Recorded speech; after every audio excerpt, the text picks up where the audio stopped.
Méditation du 19 décembre, restauration de RDJ. Frère, si quelqu'un vient à être en faute, vous qui avez l'Esprit de Dieu, ramenez-le dans le droit chemin, mais faites preuve de douceur à son égard. Galates 6, verset 1, version Bible français courant. La carrière de Robert Downey Jr. représente l'un des exemples contemporains les plus remarquables de rédemption et de seconde chance. Au début des années 1990, il a été nominé aux Oscars pour son interprétation du légendaire comédien Charlie Chaplin, démontrant un talent qu'il a placé parmi les acteurs les plus remarquables de l'histoire. Mais à la fin de la décennie, sa vie a sombré dans la toxicomanie, les arrestations, les cures de désintoxication et les rechutes. En 2001, après sa dernière arrestation, RDJ s'est réhabilité et a décidé de changer de vie. Il n'y avait qu'un tout petit problème. Personne ne voulait lui donner du travail. Malgré son talent, aucune compagnie d'assurance n'allait l'accepter et, sans assurance, aucun studio n'allait l'embaucher. C'est alors que Mel Gibson, le vieil ami de Robert, est apparu et a décidé de lui en donner l'opportunité et de payer lui-même l'assurance.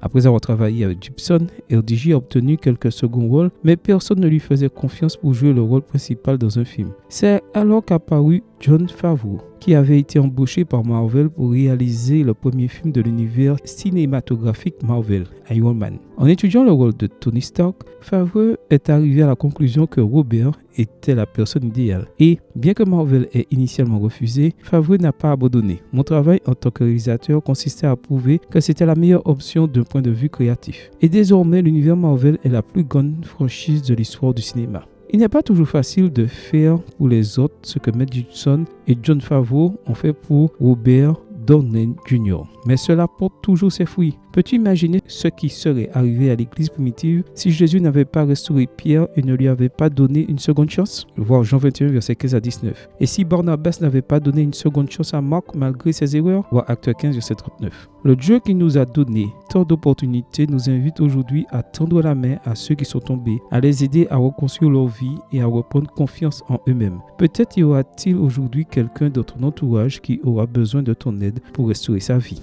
Amen. Bonne journée à toi et que le Seigneur te bénisse.